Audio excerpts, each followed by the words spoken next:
Well, it's been about a week since we spoke with Kay and Kevin about their new windows. The crew is here today and they've gotten underway, so let's go see how they're doing.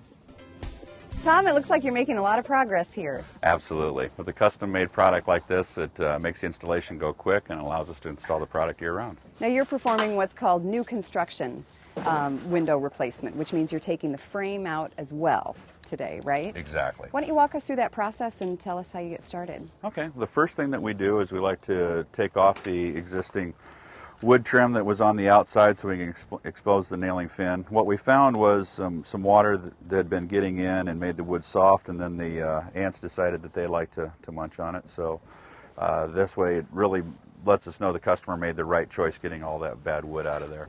What are the steps that you take during your installation process to make sure that the fit is right, that there won't be any air infiltration, air leakage?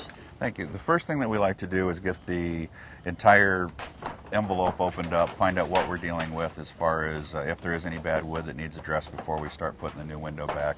Then we'll use a product called Protecto Wrap to seal the sill and the sheeting to make sure no moisture can get in there in the future. Once we get the new window put in, we'll get it in, squared into the opening so that we know that all of our weather stripping is catching the way it should and the window's performing the way it is. Then we'll put a Protecto Wrap back over the entire outside nailing fin. That way we know that we're keeping that air to the outside where it should be.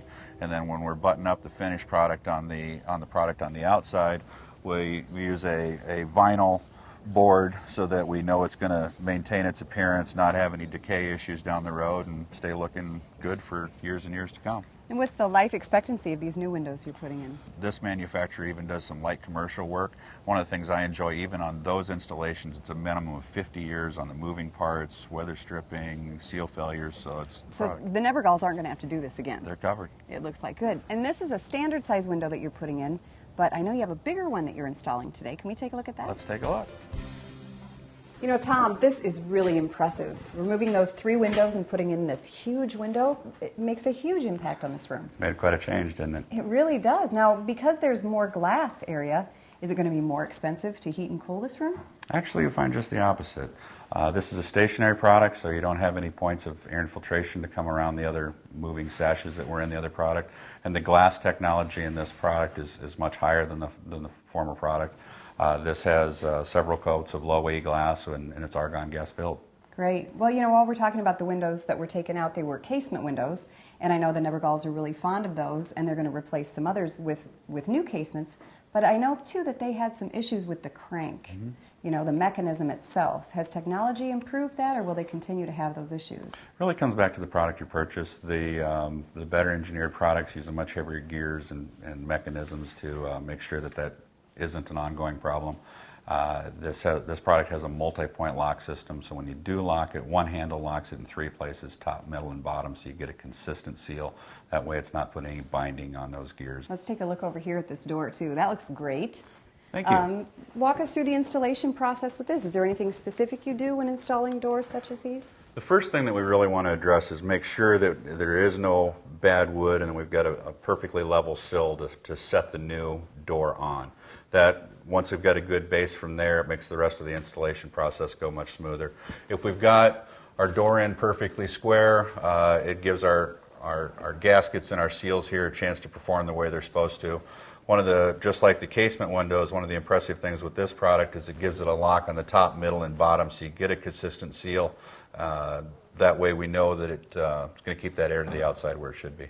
And then how will you finish this part off? The same as you do windows? Yes, what you're going to do is the Nevergalls had a finish trim piece up here called casing before.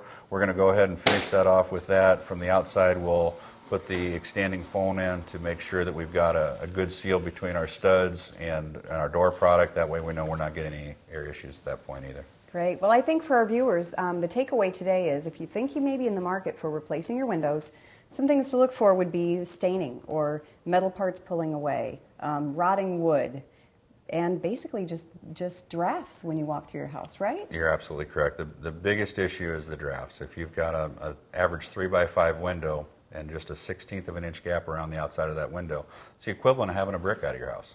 So If you've got 10 of them, you're heating a pretty big hole. By sealing up those drafts, it gives your furnace a chance to keep up. Right. Well, I don't think Kevin and Kay are going to have that issue anymore. This has been a great project to follow. You stay with us for more Powerhouse.